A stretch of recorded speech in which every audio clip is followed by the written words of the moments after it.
आज हम अगला चैप्टर स्टार्ट करते हैं, लेसन 4, जिसका नाम है रासायनिक बलगदगी, केमिकल काइनेटिक्स। ठीक है, तो सबसे पहले हम लोग समझें कि बलगदगी क्या है, बलगदगी किसे कहते हैं। तो बलगदगी के बारे में हम स्टडी करें तो ये रसायन विज्ञान की वह शाखा है जिसके अंतर्गत अभिक्रिया के वेग और विभिन्न कारकों का अध्ययन किया जाता है। तो उसे हम लोग क्या कहते हैं, रासायनिक बलगदगी कहते हैं। ठीक है, बलगदगी किसे कहते हैं?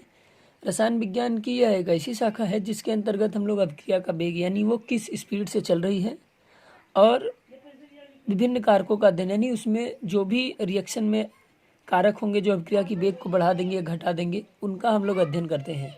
ठीक है, बलगदगी का जनक विल्हेल्मी को कहा जाता है। ठीक है, जो बलगदगी का जनक है उसे हम लोग विल्हेल्मी को कहते हैं।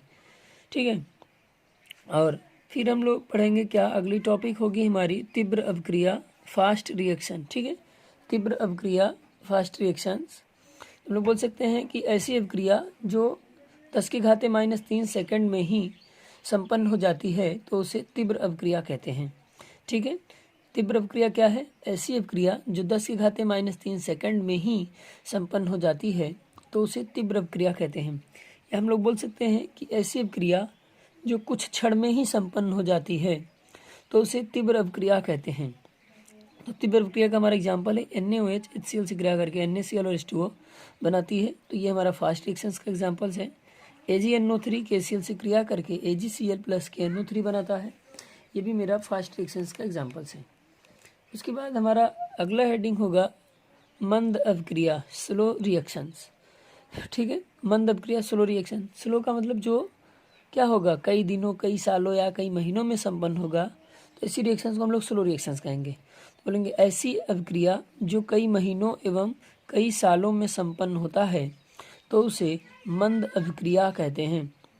मंद अभिक्रिया का एग्जाम्पल H2 + ½ O2 = H2O, यानी हाइड्रोजन और ऑक्सीजन क्रिया करके जल बनाते हैं लेकिन बहुत स्लो मोशन में। ठीक है, हाँ, नेक्स्ट हमारा टॉपिक है अभिक्रिया का वेग, रेट ऑफ रिएक्शंस। ठीक है, ये अभिक्रिया का वेग क्या है?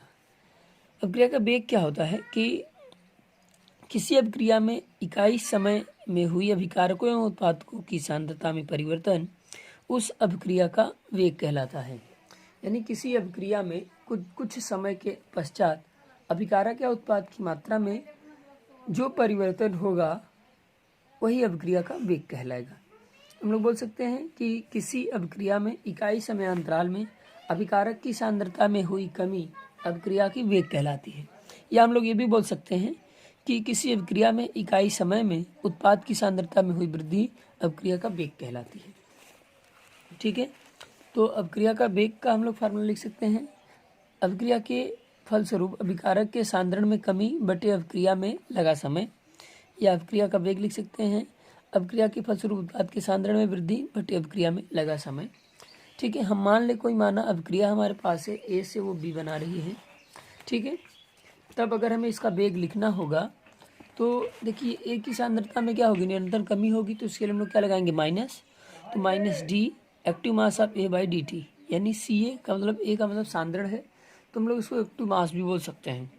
और अगर हम लोग इसी लिए वेग लाए वेग हमेशा क्या होगी, वृद्धि होगी, तो इसके लिए हम लोग क्या लाएंगे, इसके लिए हम लोग लाएंगे dCb/dt या एक्टिव मास ऑफ B/dt। और हम लोग जानते हैं मोल सांद्रता का मात्रक मोल प्रति लीटर होता है और समय का मात्रक सेकंड, तो इसका मात्रक हो जाएगा मोल प्रति लीटर सेकंड। ठीक है, वेग का मात्रक क्या हो जाएगा, मोल प्रति लीटर सेकंड। क्लियर है, इसका मात्रक क्या हो जाएगा, मोल प्रति लीटर सेकंड। ठीक, तो अगर हमें अगली टॉपिक हमारी होगी औसत वेग, एवरेज वेलोसिटी। औसत वेग क्या है?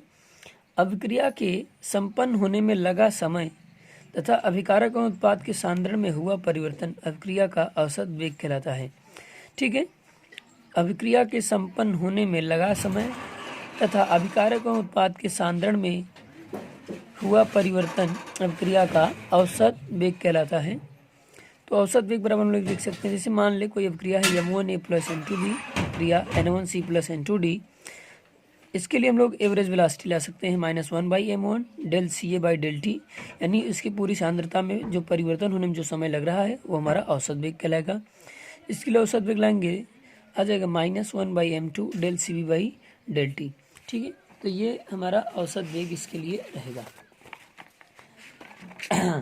और अगर हम अगले के लिए औसत वेग लाएं, एवरेज वेलोसिटी लाएं, तब क्या आ जाएगा, औसत वेग बराबर 1/n1 del C C by del T, del C C by del T. या इसके लिए औसत वेग लाएं तो आ जाएगा 1/n2 del C D by del T. ठीक है, तो ये हमारा टॉपिक्स है। तो हमारी अभिक्रिया जो होती है वो कुछ निश्चित कारकों पर निर्भर करती है जिनसे वो प्रभावित हो जाती है। तो अगली टॉपिक होगी हमारा अभिक्रिया के वेग को प्रभावित करने वाले कारक, यानी कुछ ऐसे लोग होते हैं जो हमारे अभिक्रिया के वेग को क्या कर देते हैं, बढ़ा देते हैं या घटा देते हैं। पहला हमारा ताप होगा पहली टॉपिक में। निश्चित ताप पर अभिकारकों की सांद्रता बढ़ने से अभिक्रिया का वेग बढ़ जाता है, यानी अगर ताप का मान स्थिर रखा जाए और सांद्रता बढ़ाई जाए, यानी उनकी मात्रा बढ़ाई जाए, तो अभिक्रिया का वेग बढ़ जाएगा। क्यों? क्योंकि अभिकारक अणुओं की सांद्रता बढ़ जाने से अणुओं के मध्य टक्करों की कुल संख्या क्या हो जाती है, बढ़ जाती है। ठीक है, समझाई बात है। यानी अगर ताप का मान स्थिर कर दिया जाए और अभिकारक की सांद्रता बढ़ाया जाए तो अभिक्रिया का वेग ऑटोमेटिक बढ़ जाएगा, क्योंकि उनमें टक्करों की संख्या बढ़ जाएगी, यानी ज़्यादा लोग हो जाएंगे, ज़्यादा अभिकारक हो जाएगा तो टक्करों की संख्या बढ़ जाएगी, जिससे हमारा अभिक्रिया का वेग बढ़ जाएगा। दूसरा, अभिक्रिया का ताप बढ़ाने पर, यानी टेम्परेचर बढ़ा जाए, अभिक्रिया का ताप बढ़ाने पर अभिक्रिया का वेग बढ़ता है, क्योंकि ताप की वृद्धि से प्रभावित टक्करों की संख्या बढ़ जाती है। यानी जब ताप बढ़ाया जाता है तो वो लोग ज़्यादा टक्कर लगाते हैं, ज़्यादा इधर उधर कूदते हैं, जिसके कारण अभिक्रिया का वेग बढ़ जाता है।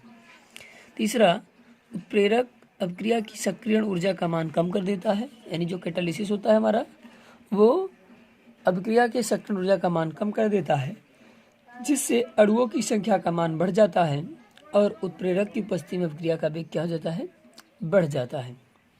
हम लोग सीधा बोल सकते हैं कि उत्प्रेरक की उपस्थिति में अभिक्रिया का वेग बढ़ जाता है, क्योंकि संक्रियण ऊर्जा का मान घट जाता है, कम हो जाता है। दूसरा, अभिकारक अणुओं का पृष्ठ क्षेत्रफल बढ़ने पर, यानी क्षेत्रफल बढ़ा दिया जाए, अभिकारक अणुओं का पृष्ठ क्षेत्रफल अधिक होने पर अभिक्रिया का वेग बढ़ जाता है। ठीक है, अभिकारक अणुओं का पृष्ठ क्षेत्रफल बढ़ा दिया जाए तो उनका वेग क्या हो जाएगा, बढ़ जाएगा। तो हम इस पे कुछ क्वेश्चंस कर ले रहे हैं। ठीक है, हम कुछ क्वेश्चन कर ले रहे हैं। जैसे हम कहें, एक रिएक्शन है हमारे सामने, N2O5 अभिक्रिया 2NO2 प्लस हाफ O2 के लिए,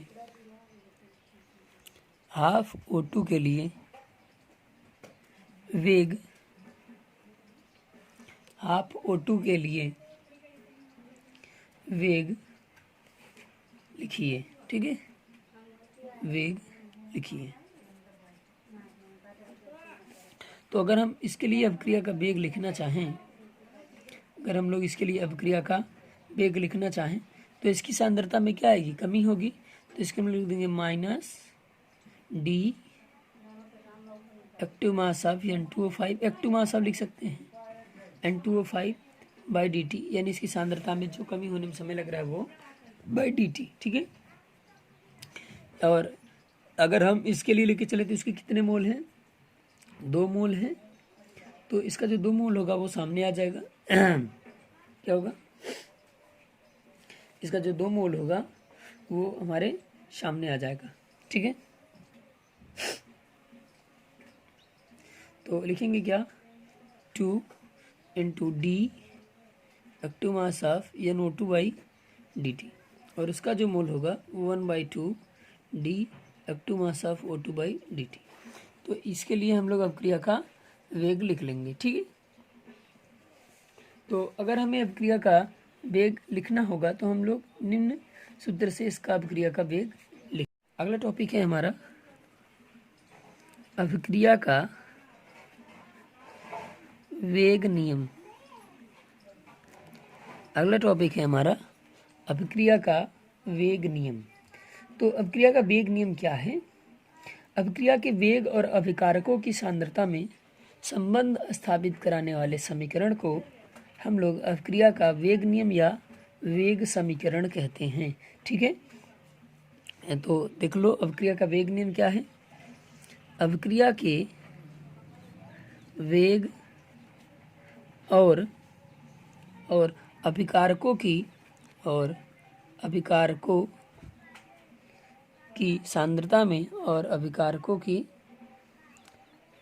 सांद्रता में संबंध स्थापित कराने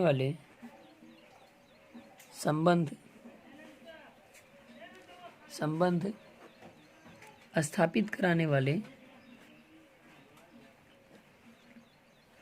समीकरण को अभिक्रिया का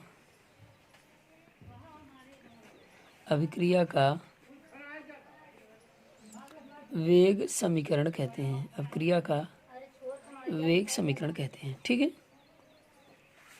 तो हम मान लें हमारा कोई ये अभिकारक है, वो क्रिया करके क्या बना रहा है?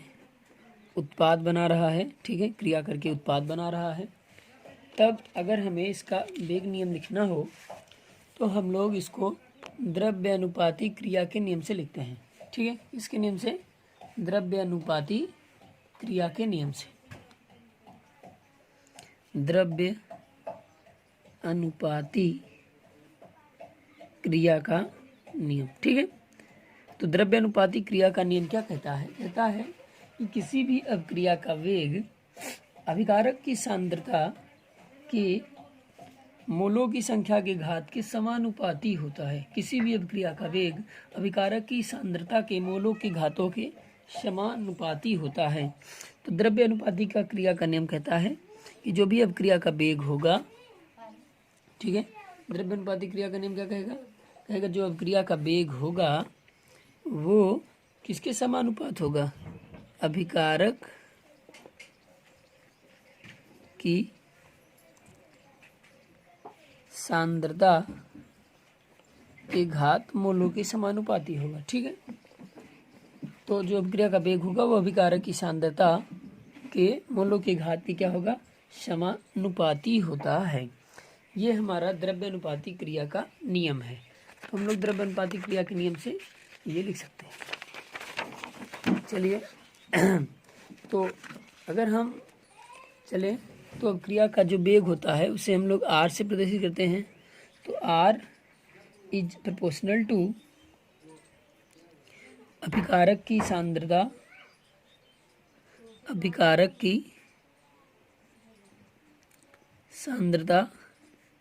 की घात n। अगर हमें प्रोपोर्शनल टू को हटाना हो तो कोई कांस्टेंट मानना पड़ेगा।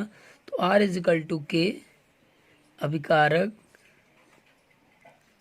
की सांद्रता की घात n, जहाँ R जो है वो वेग है और जो K है वो वेग स्थिरांक है, अभिक्रिया का वेग स्थिरांक है, और n जो है वो अभिक्रिया की क्या है? कोटि है। ठीक है, प्रथम कोटि की है कि द्वितीय कोटि की है? अभिक्रिया की कोटि है। ठीक है, तो ये रहा हमारा अभिक्रिया का वेग नियम। ठीक है, R बराबर K अभिकारक की सांद्रता के घात n, जहाँ R क्या है? वेग है, और K क्या है? वेग स्थिरांक है, और n क्या है? कोटि है। ठीक है, n हमारी क्या है? कोटि है। ठीक है, तो अगला हमारा जो टॉपिक है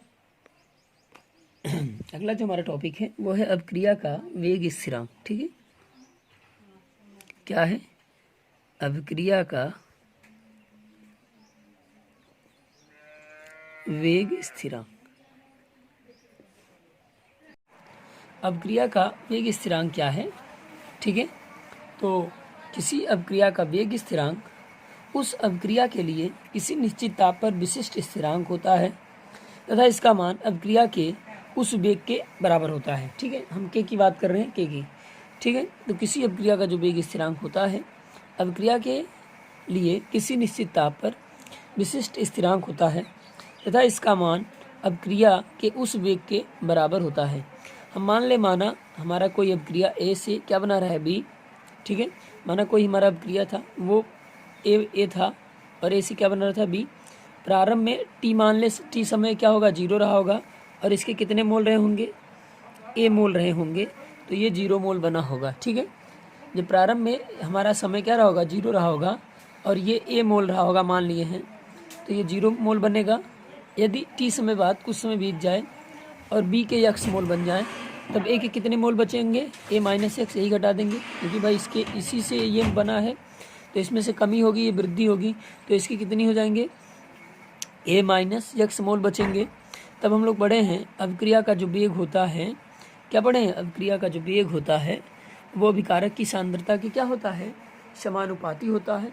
तब अभिक्रिया का वेग बराबर क्या आ जाएगा, प्रोपोर्शनल टू किसकी सांद्रता, अभिकारक की सांद्रता आ जाएगी हमारी, ठीक है। तो उसके आगे हम लोग लिख सकते हैं कि अभिक्रिया ए थी वो बी बनाई, जब टी बराबर 0 रहा ये ए रहा, ए मोल रहा और ये 0 मोल रहा। जब टी समय बीता, टी समय बाद हुआ, यदि इसके यक्स मोल बने तो ये ए माइनस यक्स मोल बना।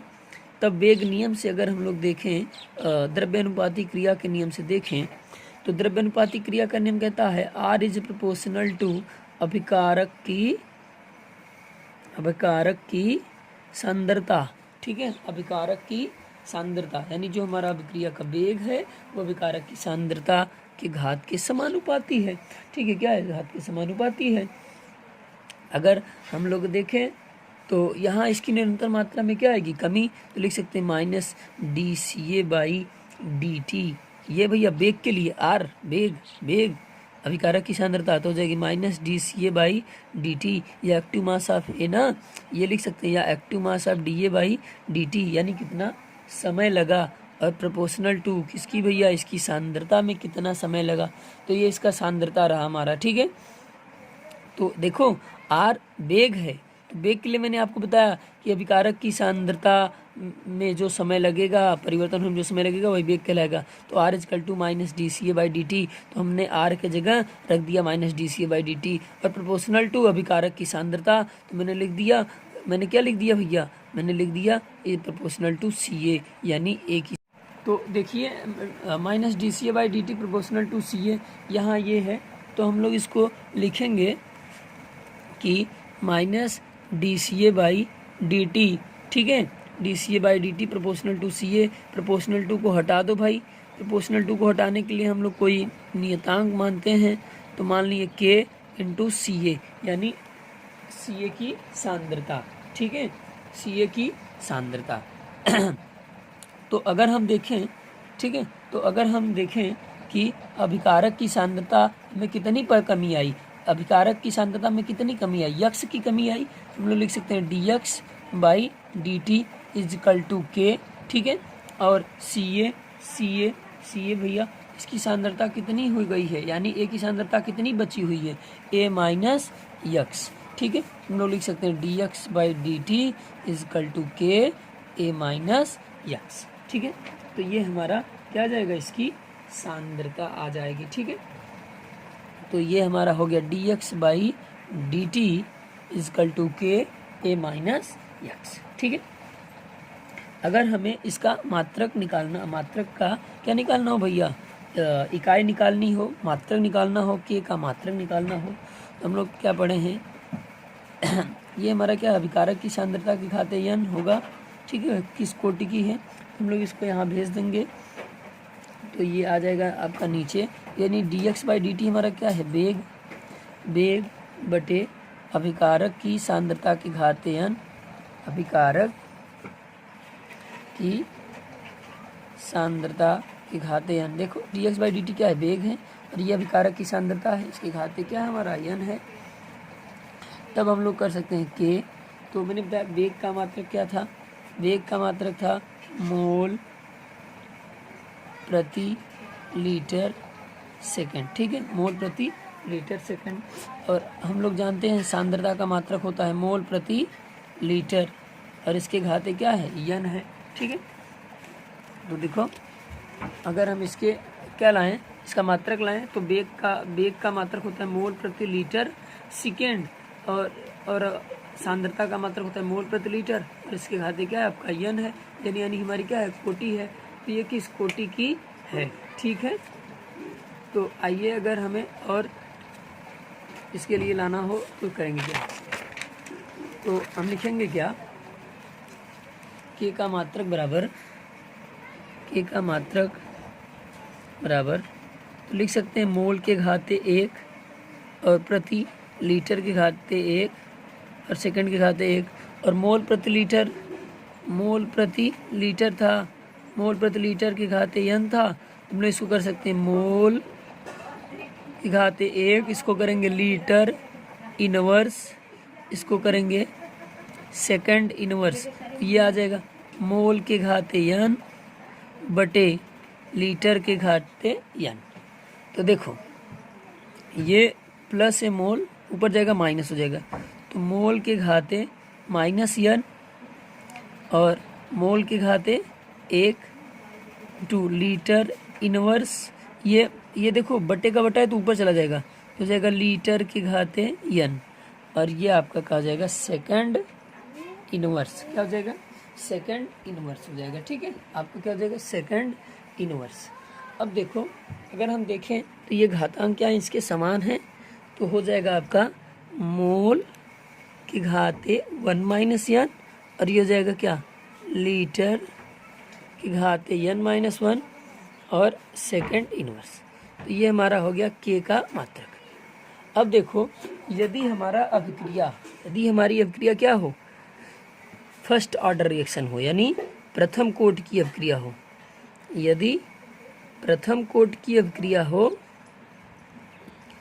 तब के का मात्रक क्या आएगा, तब के का मात्रक आएगा, यह यन के जगह क्या रखना है हमको, यन के जगह 1 रखना है, क्योंकि हमारा रिएक्शन फर्स्ट ऑर्डर का है। तब यहाँ लिखेंगे मोल के घाते 1 माइनस 1, यन की जगह यन, इंटू लीटर के घाते 1 माइनस 1 इंटू सेकेंड इनवर्स। तो देखो मोल से मोल तो हो जाएगा मोल के घाते 0, लीटर तो हो जाएगा लीटर के घाते 0, सेकेंड इनवर्स तो किसी की घात 0 होता है तो उसकी वैल्यू 1, तो के का मात्रक क्या आ जाएगा सेकेंड इनवर्स, ठीक है। अगर हमारा रिएक्शन फर्स्ट ऑर्डर का होगा तो हमारा वेग स्थिरांक का मात्रक क्या आ जाएगा सेकेंड इनवर्स, ठीक है। ऐसे ही हम लोग कर सकते हैं, चाहे जो भी रख करके, चाहे द्वितीय कोटि की होगी तो n बराबर 2 होगा, शून्य कोटि की होगी तो n बराबर 0 होगा, तो वो हम लोग रख करके इसका मात्रक निकाल देंगे, ठीक है। आप लोग निकाल लेना, निकाल करके ट्राई करना, ठीक है। चलो अच्छा हम एक और निकाल दे रहे हैं 0 ऑर्डर का। तो अगर हमें 0 ऑर्डर निकालना हो इसका भैया शून्य कोटि की अभिक्रिया का मात्रक, शून्य कोटि की अभिक्रिया हो तो n बराबर 0 होगा, तब के का मात्रक क्या आएगा, तब के का मात्रक हमारा आएगा मोल के घाते 1 माइनस 0, लीटर के घाते 0 माइनस 1, और आपका होगा सेकंड इनवर्स, तो आ जाएगा मोल लीटर इनवर्स और सेकंड इनवर्स, ठीक है। तो ये हमारा मात्रक हो जाएगा mole litre inverse second inverse, या हम लोग इसको बोल सकते हैं मोल प्रति लीटर सेकंड, ठीक है। तो ये हमारा टॉपिक था, इससे हम लोग अभिक्रिया का वेग स्थिरांक का मात्रक लाएंगे, क्लियर है। चलिए अगली हम टॉपिक पे चल रहे हैं। हमारा अगला टॉपिक है वेग स्थिरांक का ताप गुणांक।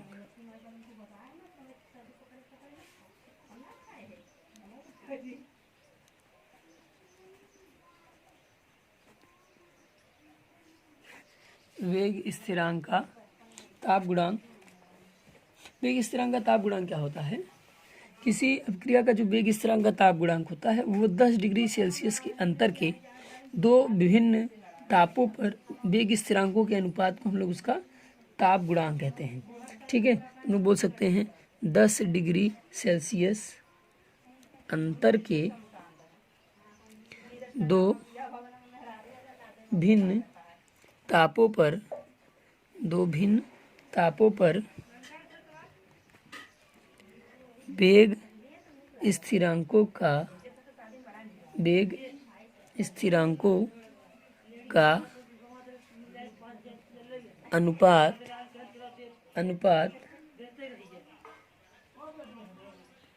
ताप गुणांक कहलाता है। ताप गुणांक कहलाता है।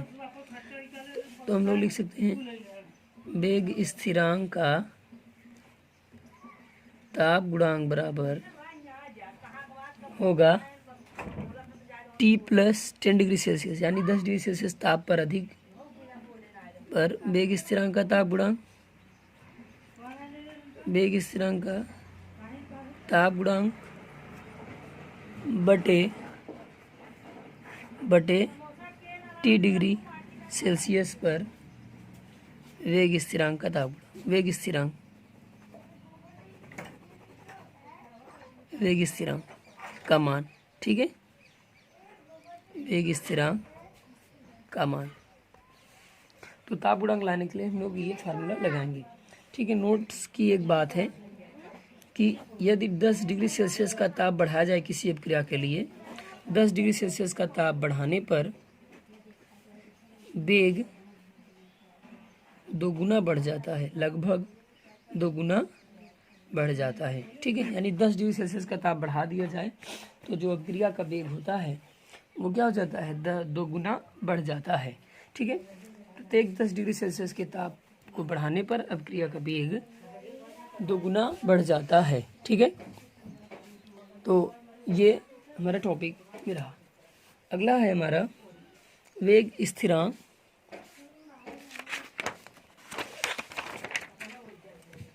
अगला टॉपिक है हमारा वेग स्थिरांक। वेग स्थिरांक तथा ताप में गणितीय संबंध। ठीक है, टॉपिक अच्छी है, ये बीएससी में भी पढ़ोगे आप लोग। वेग स्थिरांक तथा ताप में गणितीय संबंध। ठीक है, तो इस संबंध को स्थापित करने के लिए हम लोग आर्हेनियस समीकरण द्वारा व्यक्त करते हैं। ठीक है, तो हम लोग बोल सकते हैं वेग स्थिरांक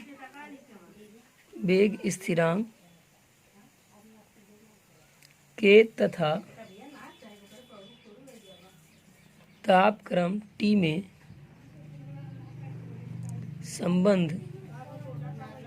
संबंध आर्हेनियस समीकरण द्वारा व्यक्त किया जाता है। आर्हेनियस समीकरण द्वारा व्यक्त किया जाता है।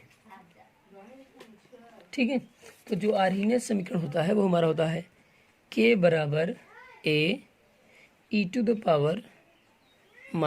EA/RT। ये हमारा क्या है, आर्हेनियस इक्वेशन है, जहाँ K क्या है, वेग स्थिरांक है, A जो है आर्हेनियस स्थिरांक है, E ये क्या है, संकीर्ण ऊर्जा है, R जो है वो स्थिरांक है और T जो है वो हमारा परम ताप है। ठीक है, हमारा T जो है वो क्या है, परम ताप है। तो हम दोनों पक्षों में लाग ले रहे हैं, दोनों पक्षों में लॉग लेने पर। ठीक है, जब हम दोनों पक्षों में लॉग लेंगे तो क्या आ जाएगा, लॉग बेस ई के और आ जाएगा लॉग बेस ई ए इंटू ई e⁻⁻ तो देखो ये जो मल्टीप्लिकेशन में है तो हम लोग पढ़े हैं log m इंटू एन बराबर log m plus log n। तो जाएगा log बेस ई के बराबर log बेस ई ए, ठीक है, प्लस log बेस ई ए/RT। ठीक है, तो ये हमारा बनेगा, हम लोग लिख सकते हैं log बेस ई के बराबर आएगा log बेस ई ए। ठीक है, log बेस ई ए, ये देखो हम लोग पढ़े हैं log m to the power n log m, तो ये सामने आ जाएगा, तो है minus EA/RT।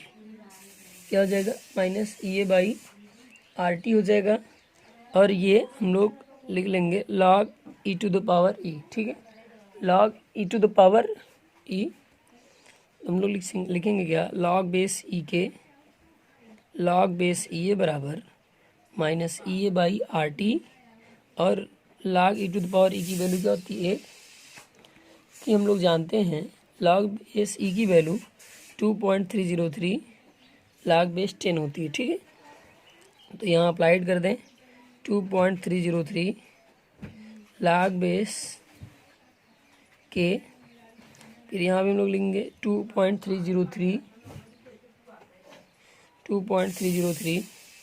log base 10a minus E A by are T, ठीक है, minus E A by R T. तो ये हमारा इक्वेशंस है, ठीक है।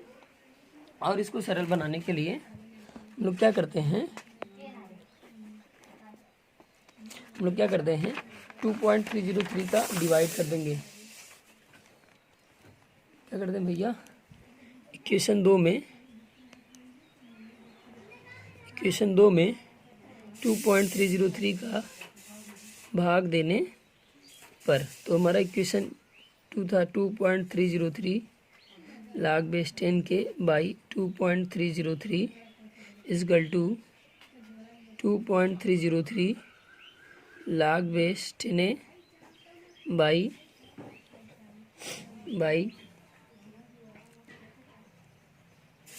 2.303 minus E A by 2.303 R T, ठीक है।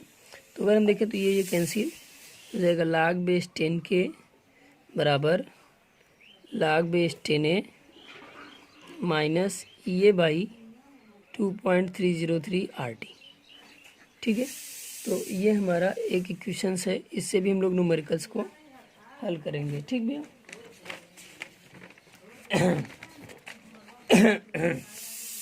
इसे भी हम लोग न्यूमेरिकल्स को हल करेंगे, जहाँ के वेग स्थिरांक है, ठीक है। ये अपक्रिया की संक्रियण ऊर्जा है, ये संक्रियण ऊर्जा है, ठीक है। इसकी वैल्यू यदि अर्ग प्रति मोल में ली जाए तो इसका यदि ई की वैल्यू अर्ग प्रति मोल में हो तो आर का मान 8.314 10⁻7 अर्ग प्रति मोल प्रति केल्विन होती है। और यदि ई का मान जूल प्रति मोल में हो तो आर का मान 8.314 जूल प्रति मोल केल्विन होता है।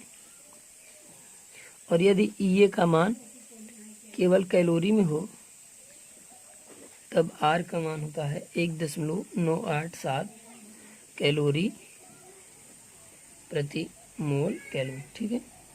आर जो होता है हमारा वो गैस स्थिरांक है। आर क्या है, आर हमारा गैस स्थिरांक है, ठीक है। आर क्या है, गैस स्थिरांक है, ठीक है। और टी जो है हमारा परम ताप है, और ए आर्हेनियस स्थिरांक है। और ए क्या है, आर्हेनियस स्थिरांक है, ठीक है। ए हमारा क्या है, आर्हेनियस स्थिरांक। तो इतना हम लोग कर लेंगे, तो इस पे न्यूमेरिकल्स करेंगे, ठीक है। और यदि क्वेश्चंस को देखा जाए तो log बेस 10 के बराबर log base 10a minus E A by 2.303 R T को यदि हम लोग सरल रेखा का समीकरण y बराबर एम एक्स प्लस सी से तुलना करें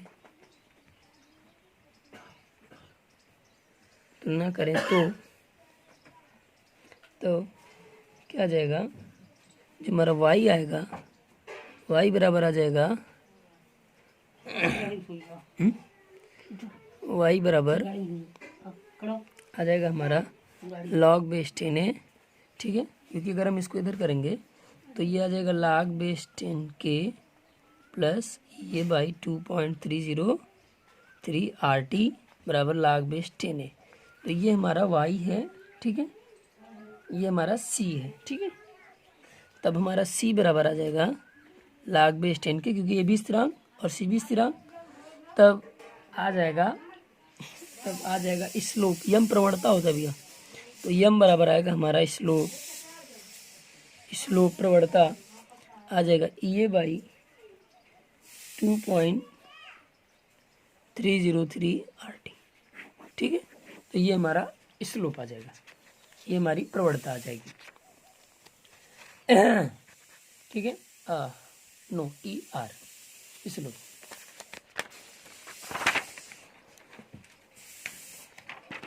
अब यदि अलग अलग ताप पर अभिक्रियाओं को रखा जाए तो क्या होगा? यदि अभिक्रिया का तापक्रम बदल जाए तब क्या होगा? इसके लिए इक्वेशंस, यदि अभिक्रिया का तापक्रम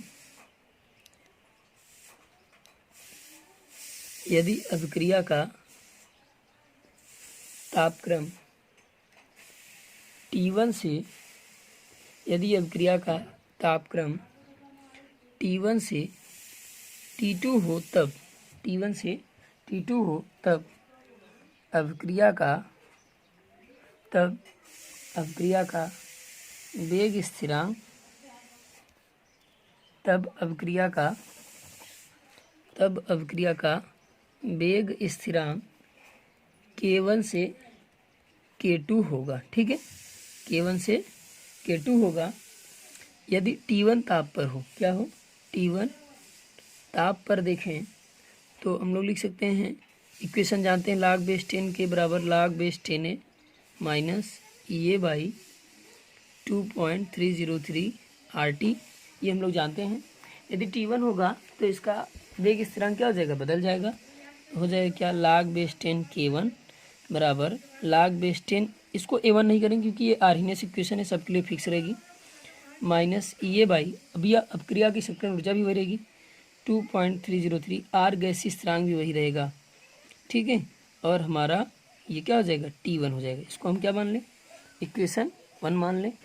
ठीक है, इक्वेशन 1 मान लें। यदि हम T2 ताप पर बात करें, दूसरे ताप पर, तो सेम इसके जैसा हो जाएगा। इसको हम बना देंगे थर्ड इक्वेशंस, तो हो जाएगा log बेस 10 K2 दूसरे ताप पर log base 10a minus EA/2.303 R into T2। इसको इक्वेशन हमने क्या बना दी? 4। क्या बना दी भैया? इसको मैंने फोर्थ बना दिया। तो हम फोर्थ में से थर्ड को क्या कर लें? घटा लें। फोर्थ में से थर्ड को घटाने पर तो हमारा आ जाएगा log base 10 K2 minus log base 10 K1, भैया घटा दिए, ये घट गया K1 log base 10a minus EA/2.303 RT2 minus लगाओगे तो हो जाएगा log base 10a minus EA/2.303 RT1। तो देखो हम लोग पढ़े log m माइनस n, तो log m/n तो हो जाएगा log बेस 10 K2/K1। ठीक है, तो अगर हम देखें तो यहाँ आ जाएगा log base 10a minus EA/2.303 RT2, और ये आपका हो जाएगा माइनस log बेस 10a और ये प्लस EA/2.303 RT1। तो ये 10 बेस 10a से 10a कैंसिल। ठीक है, 10a से 10a कैंसिल, तो आ जाएगा हमारा log बेस 10 K2/K1। ठीक है, K2/K1, तो इसको आगे कर दो EA/2.303 RT1, ये माइनस है EA/2.303 RT2। क्लियर है? तो आ जाएगा log बेस 10 K2/K1, इनमें से कॉमन क्या है? EA/2.303 R कॉमन है, तो यहाँ देखें 1/T1 माइनस 1/T2, तो ये हमारा इक्वेशन है। इससे भी हम लोग न्यूमेरिकल्स करेंगे। ठीक है, तो ये भी हमारा इक्वेशन है, इससे भी हम लोग क्या करेंगे? न्यूमेरिकल्स। या हम इसको ऐसे भी लिख लेते हैं, या इसको हम क्या लिख लेते हैं ऐसे भी कि log base 10 K2/K1 is equal to EA/2.303 R, इसको इधर गुणा करेंगे तो T2, इसको इधर करेंगे माइनस T1/T2 इंटू T1, तो ये भी हमारा इक्वेशन है। तो हम लोग यहाँ से न्यूमेरिकल्स को हल करेंगे। अगले लेक्चर्स में। ठीक है, आज के लेक्चर्स में इतना।